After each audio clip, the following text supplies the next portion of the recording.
Hello and welcome back to America's Forum on Newsmax TV. I'm John Bachman. Very soon we're going to bring in Utah Senator Orrin Hatch to talk to us about the IRS. Recently, the IRS newly appointed Commissioner John Kurskian reinstated 2013 bonuses for IRS employees, a move that is certainly to rankle a lot of Americans. David Patton joining us right now. You know, David, you want to give the IRS the benefit of the doubt, but when you look at the Dinesh D'Souza thing and you look at all this mounting evidence, the Friends of Abe in L.A., it's hard to do that. And then it's almost as if by reinstating these bonuses, they're trying to rub salt in the wound of all this for the American people.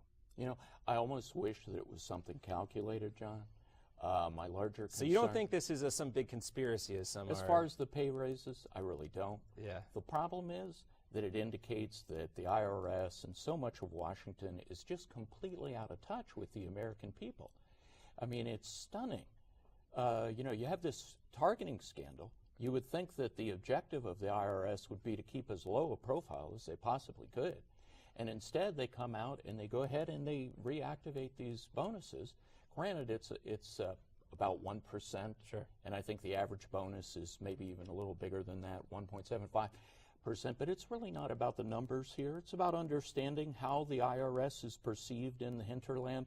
They don't seem to get it. Washington doesn't seem to get it. In bad times, things are good in D.C. In good times, things are good in D.C. And I think America's just sort of generally frustrated. And when you look at the approval polls, it's indicated. One of the things that's very striking about this whole thing is you heard the president just on Sunday night talk about there not even being a smidgen of evidence of corruption at the IRS. It was just bad decisions, bumbling by the IRS.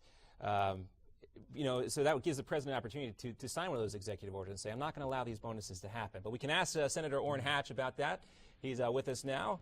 Senator, it's great to have you with us. Well, nice to be with you. All right, Senator Hatch, I wanted to get your reaction real quickly. The newly appointed IRS Commissioner John Kurskian has reinstated these 2013 performance bonuses for IRS employees. I hear you're pretty upset about this. Well, I just think it's a very bad thing to do at this particular time.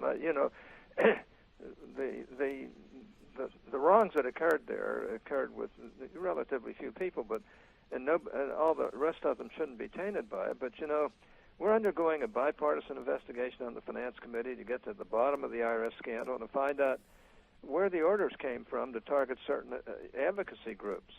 And there's no question that not only did senior IRS officials know about the targeting, but that it wasn't just junior-level IRS staff who decided to do this. The question is, who ordered this? Why did they order it, since we know that the uptick in the category for unions, 501c5s, that's the union category, the uptick there was about the same as it was for the 501c4s, that's the conservative groups, and the C5s weren't targeted at all. Every target was made to the C4s. Now, last year, acting IRS Commissioner Danny Werfel, I think, rightly made the decision to rescind bonuses for IRS employees. And let's be honest here. This agency is under a lot of scrutiny. There's a lot of work that needs to be done to restore the public's confidence after such blatant violations of the public's trust. But, when we heard that Mr. Kurskian has decided to reinstate bonuses for all of his employees, I just had to raise this. The IRS, which has been accused of targeting conservative groups, giving raises to many of its employees, having conducted themselves in a manner inappropriate for government officials, all I can say is give me a break. Yeah, you sound, pretty confounded by all this. And you mentioned Danny Werfel, his decision to rescind those bonuses last year. I just was talking to our senior editor, David Patton, about this. And, the president on Sunday night, he was clear to say that the IRS had messed up here. As, your boss, when your boss tells you you didn't do a good job, you don't expect to get a bonus. So why is the IRS giving the bonuses here at this point? Shouldn't the president use one of his executive orders to rescind these bonuses? Well, I don't think it was the president. I think it was Mr. Kurskian, and he appears to be a very fine man who is taking over a tough agency at this time. He's promised to help clean it up and make sure things work better. But if you stop and think about it, I'm going to meet with him later today, by the way, and you can bet that this is an issue I will be discussing with him. You can't tar all the IRS employees with what was done by so few. And we're still in the middle of this investigation. That's the thing that bothers me, is that to give bonuses out when we haven't finished a bipartisan investigation of this, I think is maybe going a little bit too far too soon. Now, Senator Hatch, when you guys commence, the hearing in the Senate Banking and Finance Committee, what do you want to hear most from the new IRS commissioner? Well, I want to hear that this mess is cleaned up and that the IRS will act in an apolitical, in other words, a non-political way. Here's one of the problems. It's no secret that there's a union at the IRS. If I had my way, there would not be any unionization of the IRS. It'd have to be completely free of any kind of outside political influence.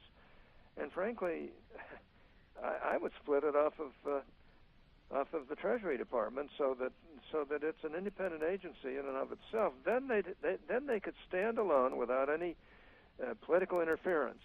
And people in this country don't want political interference with the IRS. They don't want the IRS using its really vast power to come against any legitimate citizen in this country. And frankly, I'd like to get it cleaned up and get it out of politics.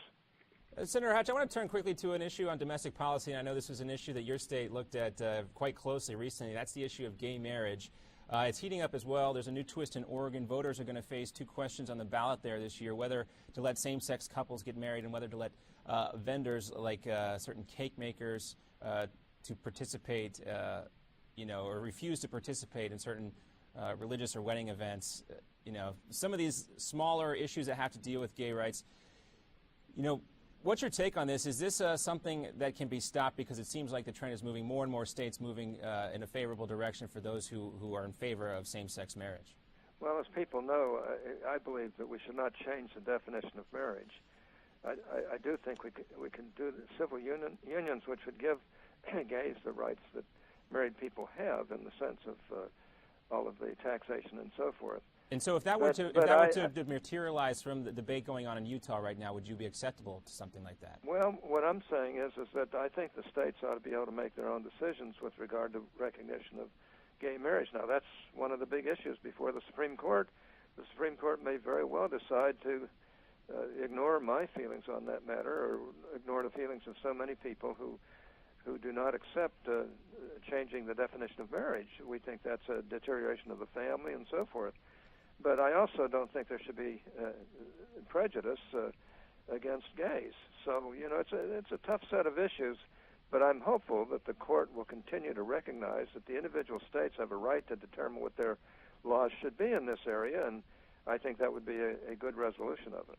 All right, let's move and change topics and talk about immigration reform a little bit. It's on the table again. Advocates are pushing the president now to halt these deportations. People friendly with the Obama administration have called for a halt of illegal deportations of illegal immigrants, many of who would be able to stay in this country if this deal is reached, this compromise, or something in line with the framework that was released by the GOP. Do you think, first of all, what would you do, or what would you say if the president did unilaterally try, do more to halt deportations?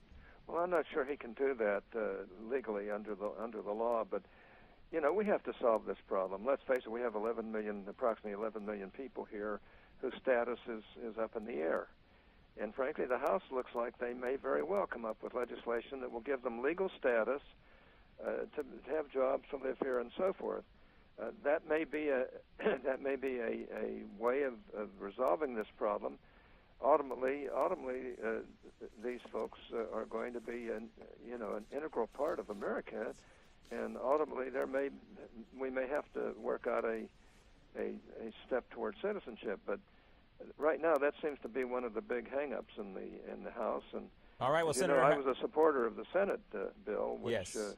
Did put people on a pathway to citizenship, but it would take about 15 years to get there. Well, it seems like they may have reached that compromise where they can talk about something other than amnesty, but still deal with those 11 million people who are here in this country. Senator Hatch, great to have you with us. When we come right back, an Iranian sleeper cell in the United States was possible. The Revolutionary Guard is talking about this. We'll have Fred Fleitz with us, former CIA analyst, to discuss whether or not this threat is real. All that when America's Forum continues.